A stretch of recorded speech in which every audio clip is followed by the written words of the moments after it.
Iya, Jadi kalimat efektif itu adalah salah satu aspek yang paling penting dalam komunikasi baik lisan maupun tulisan.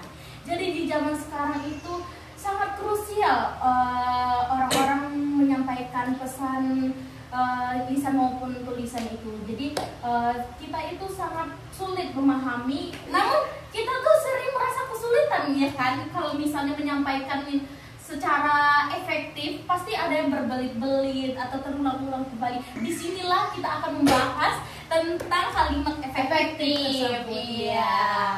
Oke, selain itu kami juga akan memberikan berbagai contoh dari kalimat efektif itu sendiri ya, Mbak Mas ya. Jadi kan di sini dalam podcast ini bertujuan untuk mengetahui apa sih kalimat efektif, karakteristiknya, cara menganalisis dan lain sebagainya. Bertujuan untuk apa? Agar kita para Gen Z ini ya bisa lancar dalam berkomunikasi, bisa berani berbicara di depan umum menggunakan kalimat yang efektif. Iya, benar sekali. Dan juga jika Anda ingin tahu ya bagaimana cara membuat kalimat yang singkat namun dia itu efektif, oke, padat, mudah dipahami dan dapat menyampaikan pesan dengan tepat, tetaplah bersama kami. Jadi di sini akan didampingi oleh host terhot dengan saya Ido Permatasari dengan NIM F1D1240332 dan rekan saya. Dan saya Rizky Zara Alia Bila dengan NIM F1D104. Oke, dan bintang tamu kita yang amazing, bombastis dan dia. Oke, perkenalkan dulu Mbak dan Masnya, mungkin dari Masnya dulu. Ya, di sini saya akan memperkenalkan diri ya. Perkenalkan, nama saya Wirli Mulia Saputra dengan F1D1240112. Dilanjutkan. Ya. Oke, di sini dengan saya Dina Sarah Wijaya dengan NIM F1D1244046. Halo semuanya, perkenalkan nama kami, namaku Rizna Fitria Borpurba dengan NIM F1D12418 dan teman saya. Hai guys, nama aku Tatiana Lutfi Ramadhani dengan NIM F1D1243030. Oke, semoga episode ini dapat memberikan Anda wawasan tentang kalimat efektif dan juga dapat meningkatkan komunikasi bagi para penonton. Selamat menyaksikan. Oke, sebelum kita memulai podcast ini, pasti kalian para penonton bertanya-tanya ya. Dari judul podcast kami adalah menganalisis kalimat efektif. Nah, dan kalian masih bertanya nggak sih apa sih kalimat efektif itu dan bagaimana karakteristik serta ciri-cirinya? Oke, untuk itu saya bertanya pada bintang tamu kita. Isma Fitria Borpurba. Baik, jadi saya akan menjelaskan mengenai kalimat efektif dari sumber jurnal yang berjudul Mengaplikasikan Kalimat Efektif dan Merevisi Kalimat Menjadi Efektif, disusun oleh Kak Liza Aviana. Nah, ini dari Yayasan Pendidikan Sumatera Barat Padang, ya, Hops ya. Kalimat efektif itu adalah perasaan dari pembicara atau penulis ini tepat atau tergambar di otak pendengar dan pembaca. Jadi misalkan ada satu kalimat atau satu cerita dalam kalimat efektif.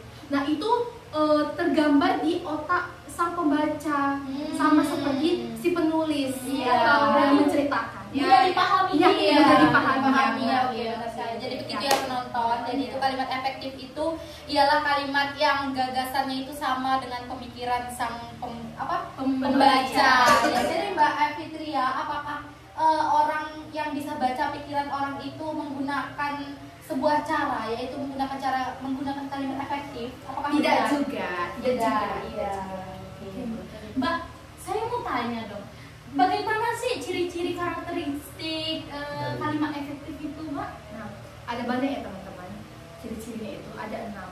Yang pertama itu ada kesepadanan, yang kedua keparalelan, yang ketiga kehematan, yang keempat kecermatan, yang kelima ada kepadanan, yang keenam ada kelogisan. Jadi semoga para penonton mengerti dan sudah paham dari pengertian kalimat efektif itu sendiri. Dan lanjut Mbak Hos. Oke, jadi kita ini kan udah mengenal kalimat efektif, ciri-cirinya. Nah, jadi sekarang kita akan mencari judul jurnal untuk kita analisis. Iya, benar sekali. Oke, kita akan bertanya kepada Mbak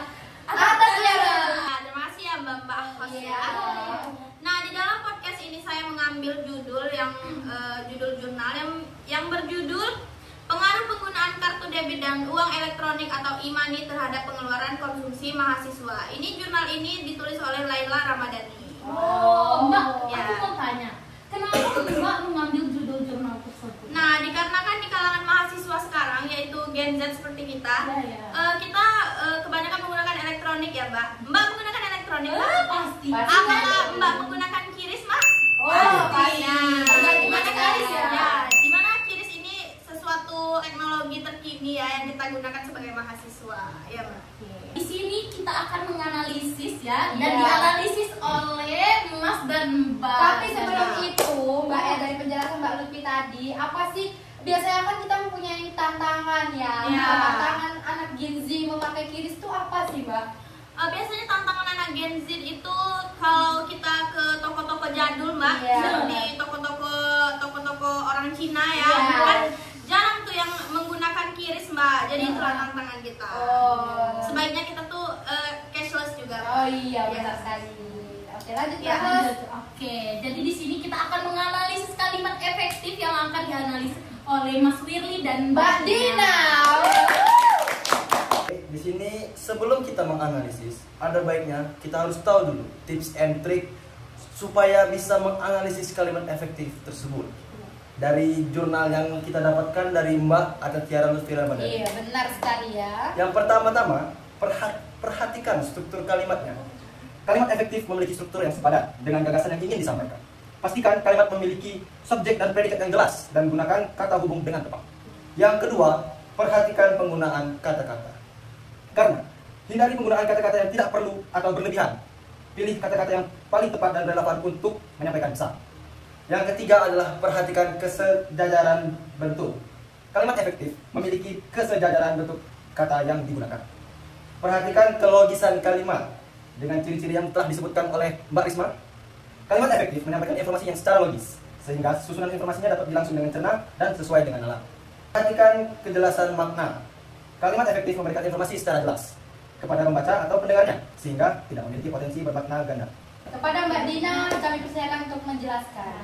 Oke, dari kalimat yang Mbak Tia bacakan tadi, ada sepuluh kalimat yaitu dengan tuntutan untuk memindahkan dana secara cepat, aman, dan efisien. Dari kalimat tersebut bisa dikurangi karena sudah tercakup dalam konteks sebelumnya. Nah, versi yang lebih efektif itu adalah pembayaran tunai dilakukan tanpa menggunakan uang fisik, melainkan melalui transfer antar bank atau transfer dalam jaringan bank. Selain itu, fasilitas yang disediakan bank seperti kartu ATM, kartu debit, dan uang elektronik atau e-money juga digunakan karena perluasan kebutuhan masyarakat untuk melakukan transaksi yang cepat, aman, dan efisien. Inovasi dalam teknologi sistem pembayaran berkembang pesat, menawarkan berbagai kemudahan dalam bertransaksi. Jadi kalimat yang kurang efektif dari kalimat yang saya sebutkan tadi itu dengan tuntutan untuk memindahkan dana secara cepat, aman, dan efisien. Dari kalimat yang kurang efektif itu bisa kita ubah menjadi karena perluasan kebutuhan masyarakat untuk melakukan transaksi yang cepat, aman, dan efisien. Jadi itu Penjelasannya. Oke, kita ucapkan dulu kepada penjelasan bintang tamu kita.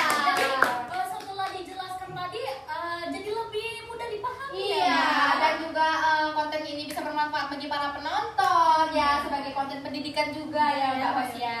Betul. Oke, karena waktu sudah mepet, sudah mau habis juga, jadi mungkin itu saja yang dapat kita sampaikan. Kita tutup ya Mbak ya. Oke. Kita tutup. Mohon maaf jika ada kesalahan karena kami manusia biasa dan mahasiswa biasa dari Prodi Teknik Pertambangan.